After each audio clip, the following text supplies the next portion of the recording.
Hello and welcome back to the channel. In this video we're gonna be looking at the S.H.Figuarts Luke Skywalker from Season 2 of The Mandalorian. Now this is another of those S.H.Figuarts figures that some of you guys told me in the comments that I should take a look at, and even though initially I wanted to skip on this Luke because I have the first one that Tamashii Nations made, the first Jedi Luke Skywalker, I decided to get this one because I liked the way that this one looks. I think that they improved in the, not just in likeness of Mark Hamill, but in the articulation as well. And so because I decided to get the S.H.Figuarts version, now I'm skipping on the Black Series one. But this look comes with a wired cloak and the hood, and you can see how much material there is. It's a deep hood, and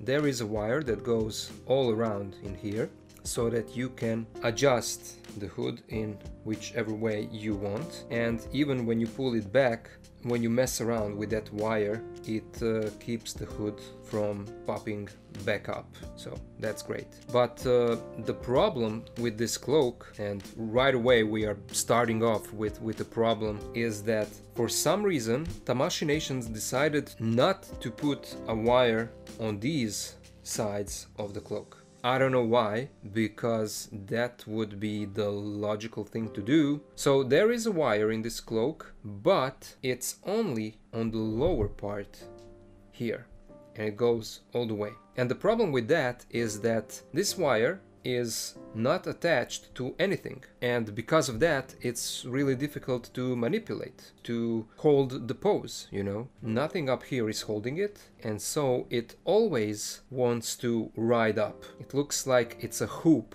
around his body that has a cloth attached to it. So if you expect that you will get draping down of this cape, don't expect that. That's not something that you will get in this set, unfortunately. I did make a posing video for this figure, and I did try my best to use the posability for this cloak, but yeah, that's unfortunate. I mean, how much would it cost them to just put a piece of wire on these two sides of the cloak? I don't know. It is what it is. It does look good. There is a lot of material, and I especially like what they did with the hood and the wire. Let's take off the cloak and let's focus on our new Luke here. The face looks really good. I heard a lot of people say that it doesn't look as human Mark Hamill, but that it more looks like the deepfake digital special effects Luke. And I kind of see that.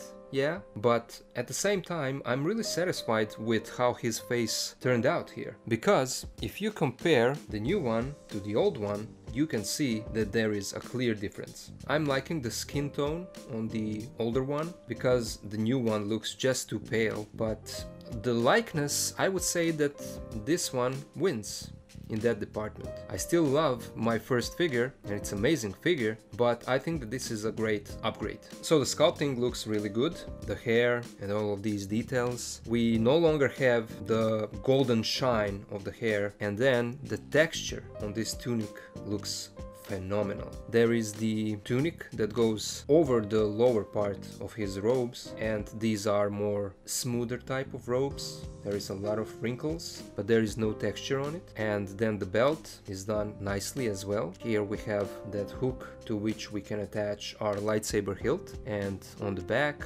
more of this texture. Pouch here, and you can see that these little silver details are nicely painted. We have the tunic down here that is made of few layers, and then the pants and the boots that are shiny. And yeah, I'm liking the way that they improved our Luke Skywalker for the S.H.Figuarts line. Here on the hand you can see that there is a little bit of black paint. That's unfortunate. Let's now take a look at his accessories. He doesn't come with any alternate face or head. We kind of used to getting few different expressions for each S.H.Figuarts figure. I don't know why they didn't do that for this guy. I think that this figure would benefit from alternate face, maybe a kind of angry or yelling face, something that would give him more dynamic, even though we never saw that kind of expression from him in the Mandalorian season 2 or even in the Book of Boba Fett. But from his accessories we get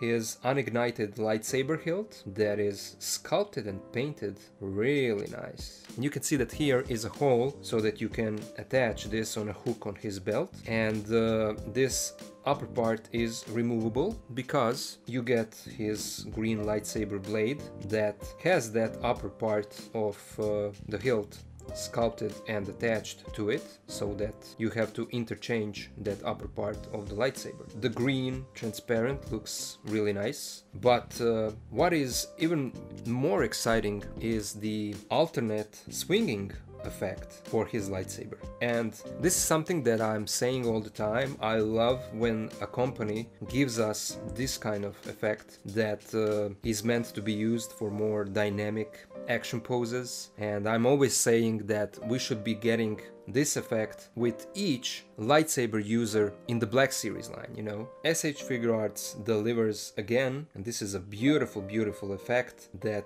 gives you so much posing options, so I love this. And then we get few pairs of hands. He comes with fisted hands that are already on the figure, and then we get two of the relaxed hands. One is gloved and one is not. We get two lightsaber holding hands. We get one relaxing hand with fingers that are posed in that, well, we can call it now iconic pose when Luke arrives and introduces himself to the Mandalorian and the crew. So this is how he holds his hands, and we have one of those hands that are sculpted in that pose. And then we get a pair of splayed out force using hands for dynamic poses. For his articulation, he can look down this much, back this much. He can tilt side to side.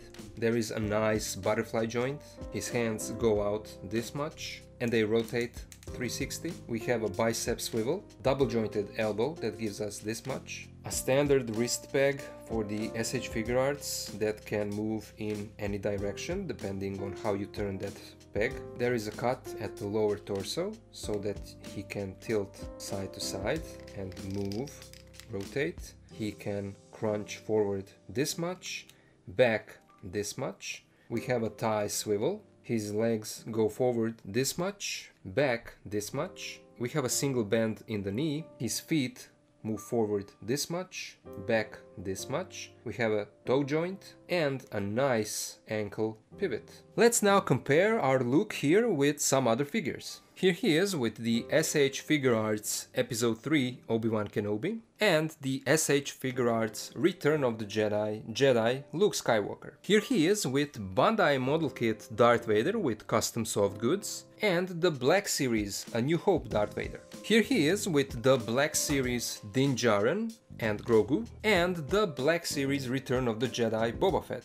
Here he is with the Black Series Dark Trooper and the Black Series Imperial Stormtrooper. Here he is with Marvel Legends House of X Wolverine and Marvel Legends Movie Deadpool. Here he is with Mafex X-Force Wolverine and Mafex Classic Spider-Man. And finally, here he is with McFarlane Toys movie Superman and Battle Damage Batman. So all in all, this is a great upgrade from the first S.H.Figuarts Jedi Luke that they made. It's a great sculpt, the articulation is much improved, the likeness to Mark Hamill is much better, we no longer have that golden hair, and the only downside for me is that the cloak is not wired properly and that we don't have any alternative face sculpt. but that's it. The rest of the figure is amazing and it will go great with the rest of my The Mandalorian figures. But let me know, guys, what you think about this figure. Do you have it? Do you plan on getting it?